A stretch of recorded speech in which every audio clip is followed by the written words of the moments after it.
반갑습니다. 오늘 2022년 3월 14일 월요일이고 우리가 함께 볼 말씀은 레위기 9장 1절에서 24절까지 말씀입니다. 레위기 8장까지는 제사장이 세워지는 위임식의 과정이 기록됩니다. 그리고 9장부터는 이제 제사장이 감당하는 역할 그리고 그들의 직무가 시작되는 모습을 또 기록되게 됩니다. 그래서 9장은 전체적으로 모세가 아론과 그의 아들들 그리고 장로들 제사장들을 불러 모으고 명령하여서 속죄 제물을 드리고 또 화목 제물을 준비하게 하고 속죄제와 화목제를 드리는 장면들이 기록되게 됩니다. 그리고 백성들을 위한 희생 제물을 드려서 하나님께서 모세에게 그리고 하나님께서 백성들에게 제사장들에게 명령하신 제사를 하나하나 드리는 장면들이 보여지게 됩니다.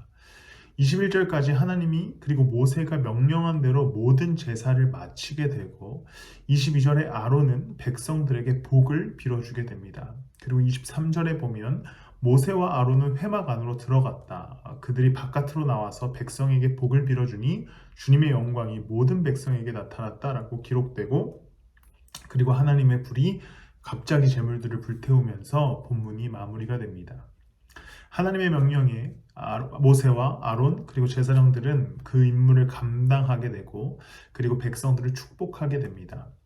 그리고 그 축복으로 하나님의 영광이 임하고 그 제물들을 불태우시면서 하나님께서 그 제사를 받으시게 되지요.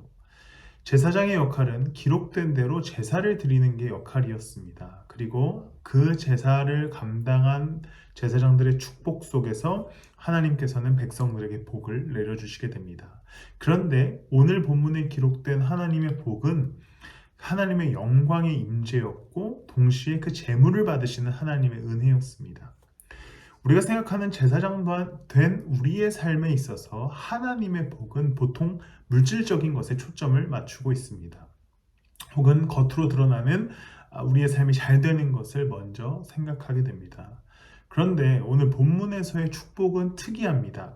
물질적인 것은 일단 사람들이 드리게 되고 제사장들이 규례에 따라 그 물질을 가지고 제사 드립니다. 그리고 하나님께 복을 빌자 그 물질을 2배로 뻥튀기 시켜주시는 게 아니라 그 제사를 받으신 하나님이 영광의 임재로 함께 하십니다. 즉 이스라엘 백성들에게 복은 그 제사를 하나님이 받으셔서 그들의 하나님 되어주시고 그들의 성막 가운데 임재하여 주시는 게 이스라엘 백성들에게 진정한 복이었고 하나님의 은혜였습니다. 우리가 생각하는 복과는 다른 개념의 하나님의 복은 임재와 동행인 것이지요. 우리는 이제 이 땅 가운데 계속 나누고 있는 것처럼 제사장 된 위치로서의 삶을 살아갑니다. 우리에게는 어떤 복이 필요하겠습니까? 제사장으로서의 삶을 생각해 본다면 우리에게 필요한 복도 우리가 구해야 하는 복도 하나님의 임재와 하나님의 동행입니다.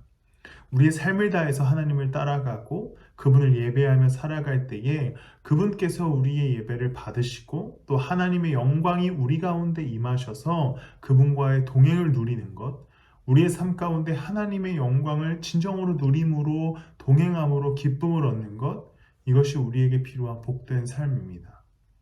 무엇을 채워주시는 인생이거나 무엇을 불려주시는 인생이 아니라 그분과 동행하는 인생 되어서 진정한 영광을 누리시는 여러분들 되시기를 소망합니다. 그분의 영광에 참여하십시오. 또 그분의 영광 가운데 평안한 인생을 살아가시길 소망합니다. 이제 한 주간을 또한 시작합니다. 여전히 우리에게는 복잡하고 괴로운 한 주간이겠으나 하나님의 영광의 임재가 있을 때에 평온하고 또 평안한 한 주간 되시기를 우리 주 예수 그리스도 이름으로 축복합니다. 기도하겠습니다. 하나님, 오늘 이 자리에 임재하여 주시옵소서. 그것이 어떠한 것을 더하여 주는 임재가 아니라 영광스럽게 우리와 함께하여 주시는 임재로서 우리와 동행하여 주시옵소서. 오늘도 우리와 함께 하실 줄 믿습니다. 감사드리며 예수님의 이름으로 기도드렸습니다.